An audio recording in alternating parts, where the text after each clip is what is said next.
So it's still the bank nifty that's keeping things higher for the index. Other than that, today is a day where there's a lot of profit taking going on auto stocks, on metal stocks that ran up quite a bit, and of course even IT. Now, Anuj, IT is interesting because the last 2-3 days we've seen this trend where money seems to be shifting away from IT into the other riskier parts of the market, as you said. So what's your sense on it? Except for the last 5 minutes, but if you see the technical chart of the Nifty IT, one thing which has remarkably stood out is that every time there's this move which happens and IT index corrects to 200-day moving average, it bounces back from there. So, right now where we are is, about 100 points from here is the 200-day moving average on the Nifty IT. I think 100 points low, 15,500. We're at 15,578. So, this whole talk about money shifting from IT to domestic stocks has been happening for 2.5 years, but we've seen what has happened. The stocks which keep making new highs are actually the likes of Infi and TCS. So let's see. I think perhaps we are getting closer to this time. If you break 200, perhaps there's more correction. But look at the way Infosys has again bounced back. I think you're getting closer to that zone from where anecdotally IT stocks bounce back, and that's what's happening. But anyway, Mr. Hussain, I just wanted your thoughts on Apollo Hospitals. That's the stock which has puzzled many today. As we speak, it is at the low point of the day, but it had a big rally before that. In fact, from 1300 all the way up to I think 1550 thereabout. But this news is something that the market wanted, right? Promoter selling stake to cut down the pledge. Once this profit taking is over, what's the thought process on a stock like Apollo? Sinoj, we have discussed on Monday afternoon show also, where I've cautioned. I don't remember when at that time prices was 1500 plus, and I've said that one should remain away, because I remember we have been giving the buy call on the stock from the month of February, and when it used to rule at around 1200 or maybe sub 1200. So there is no point in chasing the momentum. In fact, the debt reduction plans are all seen in the place by the promoters. They have already taken a step of exiting from Apollo Munich. The deal has already been announced by the company a couple of months back, and today also they slashed their stake by about 3.5% to 30%. And in fact, the core operations, in fact, I am more impressed with the usage ratio, or maybe the operating leverage benefit of their new hospitals, which will be seen coming in more specifically from their Navi Mumbai hospital, which will add this thing. But sometimes market get overboard, and in fact that is what's seen happened. If just because the pharmacy business is doing well and the market has started on Monday, in fact that's what I've said, that pharmacy business cannot be the trigger for the stock prices to really move up. So if you chase the momentum and if you take a daily call and just start riding the momentum, then probably you can burn your hands, and that's what is happening. Maybe allow the stock to correct to a sub 1400 or maybe 1350, and then again take a call. Long-term story definitely remains intact for the stock, because as I said that I'm quite hopeful on the new hospitals turning positive, EBITDA positive, and Navi Mumbai hospital already having turned, and those things will really be seen positive for the company going forward, but not at a valuation of 1450 or 1500.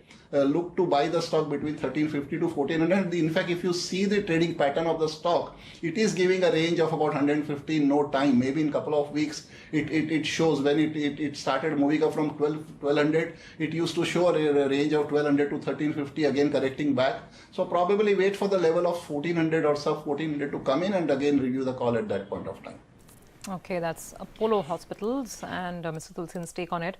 Some more stocks in the move. Venky's is doing a nice jig today. There is a 13% surge on that stock as we speak. Jaycorp is again, yesterday we had another positive day. That continues to follow through today as well.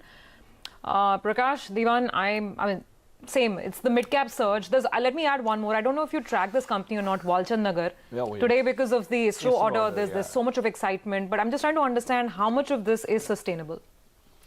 So these are, blips that you will have because the news flow suddenly gives a trigger and people start realizing that, hey, this company could be down and out in terms of the price, but they have an ongoing business that's going. So, let me add another illustration, and this is not a recommendation. What the market is, the template that's kind of emerging from the behavior in the markets would be is that things like a Delta Corp, just about 20 days back, it was about 145 or today it's 190. In 20 days, now, does the slowdown impact Delta Corp? the logical answer should be absolutely, right? I mean, people don't have surplus money to spend on, splurge on casinos. But what's changing is the PE multiple was so badly crashed that somewhere before the EPS starts getting into place, it's the PE expansion that's also kind of incrementally, happening. So whether it's a Vulture Nagar, whether it's a Delta Corp, whether it's a Venky's, it's going to happen. So you need to be focused on how sustainable these moves are going to be. And my sense is some of the mid caps, small caps are giving a bounce, which will be a very good exit for people who are stuck with some of these stories. Because the stories are not panning out the way you anticipated when you bought them. So be careful. Stick to some very quality businesses that will see the light of day in terms of any revival, any stimuli.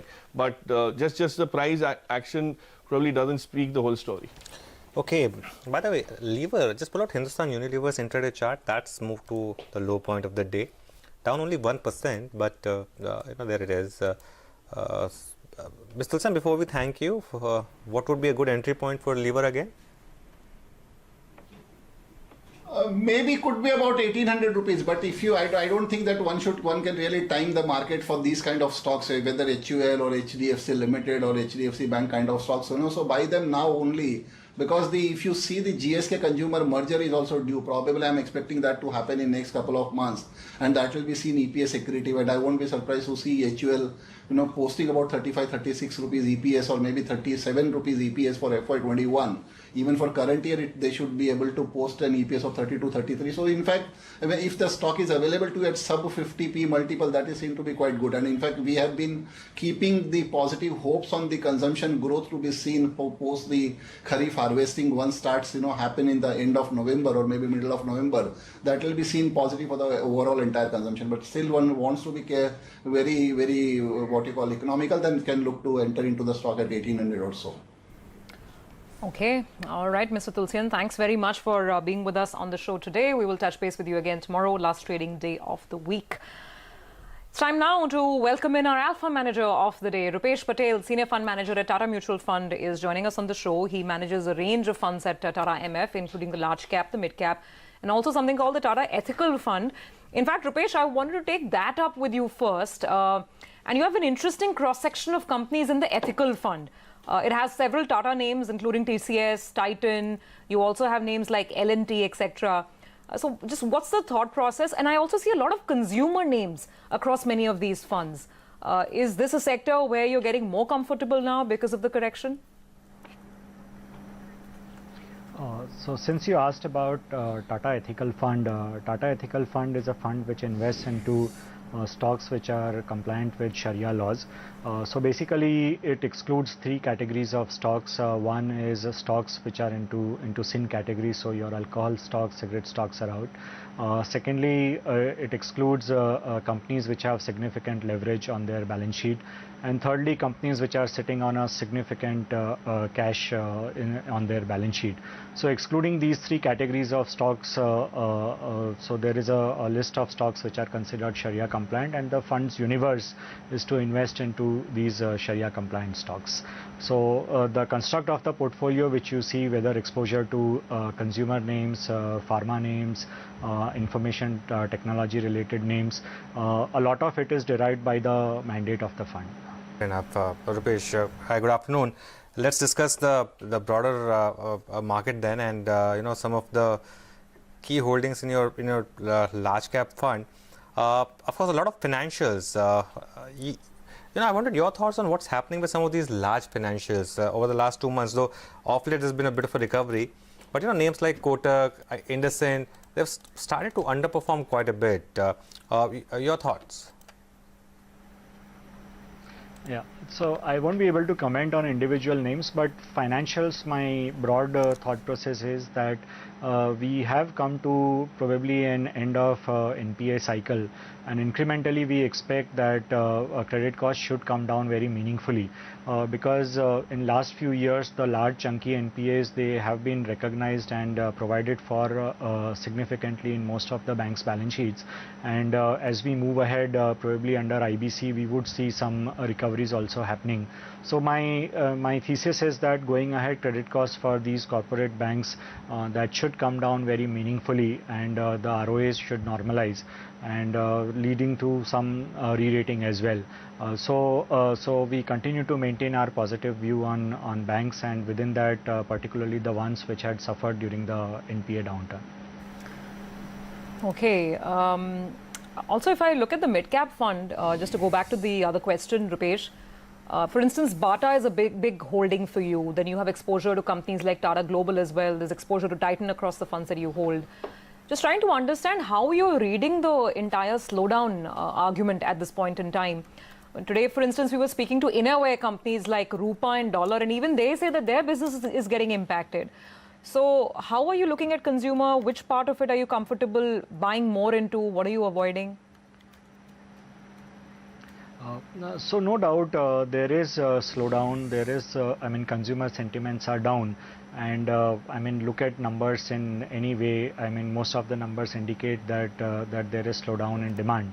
But the way we look at, if you look at most of our holdings, these are the companies which are leaders in the categories in which they operate. They are making investments behind their brands. They are making investments behind expanding their distribution network. They are making investments behind their products. So we believe that over a longer period of time, some of these companies have the potential to participate in the long runway for growth which is available to them. So most of these companies are characterized by long runway for growth. They have decent balance sheets or have decent management teams to back and to run these businesses. So we believe that I mean, no doubt in the near term there is slowdown, but some of the consumer names are considering the kind of opportunity, the runway for growth is quite long. And if you are willing to look beyond next few quarters of slowdown, there is still opportunity to make money in some of these names. You have some interesting, chemical and some, related names in your portfolio, Rupesh. You think this story can make a comeback? Hello? Yeah, chemicals. You have some of them in your portfolio, chemicals and allied industries. Yeah, right. So if you look at our chemical holdings, then we have names which have come up purely on bottom-up basis, and we have tried to desist away from names which benefit on account of any near-term movement in a particular chemical prices, because it's very difficult to predict which prices will go up and which prices will go down. So the stocks which are there in the portfolio, they are more on the bottom-up basis. It's because these companies, they have some advantage on the chemistry side in which they operate, whether it is fluorine chemistry or in some cases some interesting products where the companies are large player in the category in which they operate, and they are the most cost efficient player in the categories in which they operate. So these are some of the characteristics because of which those names have appeared, but these are purely on bottom-up basis and not on the basis of any view on a particular chemical prices going up or down. Okay. Rupesh, what I found quite stark was the absence of any major auto name among the top holdings across your funds. So I'm guessing that's been a sectoral call that you've taken for a while. Are you willing to rethink at all now that you're getting stocks at such great bargain prices, or do you think that there's still more downside? So I think we had reduced exposure to automobiles in our portfolio, considering the valuations and some of the headwinds on demand which were visible. So I mean, that was the primary reason because of which we had reduced exposure to auto names very significantly.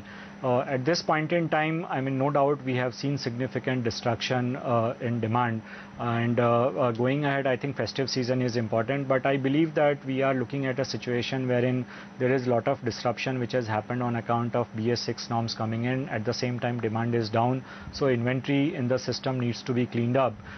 So I would say that we have seen correction in prices, but maybe there is some more downside to come as far as the earnings numbers are concerned. So at a right valuation, we'll be willing to look at them again. But at this point in time, I believe that there is still scope for some downward correction. What about IT? You have the two biggest ones in your portfolio, of course. You think this secular story is intact? So the way we look at IT is that if you look at these companies, then these are the companies which have decent proven business models. They generate decent cash flows, have good ROE, ROC, and run by decent management teams. So I think in a current environment where there are so many slowdown concerns and all, they provide a good opportunity to be in a sector where you can park yourself temporarily. I believe just looking at current valuations and the earnings growth profile which most of these companies have, the absolute money which you may have made in last 1.5 years, it's difficult to see that kind of returns coming again into these names for some time to come. But I believe that these are good stable names to be in current volatile times. All right, Rupesh, we leave it there today. Thanks a lot for joining us. Always good getting some perspective from you. Just about 3 p.m. now. It doesn't look like, I mean, I could be wrong, but it doesn't look like there's a big move which is on at 3 p.m. In fact, if at all, there's a bit of a move on the upside which is now taking place. Nifty is now at 11,010. It went to 10,997, now 11,010, and the bank Nifty at 27,900. But suffice to say that it's not one of those expiries where you have the 3 p.m. move. It's just perhaps consolidating around 11,000. 11,000 puts and calls is where maximum open interest was. So it looks like both of them are set to expire worthless. Today's expiry, of course, and the bank Nifty is inching up a bit, but there are a couple of stocks which are moving. Kotak Mahindra Bank is at low point of the day right now, and State Bank of India is at high point of the day. So that's market for you. We'll take a break and we'll come back with the BTST calls from our technical experts.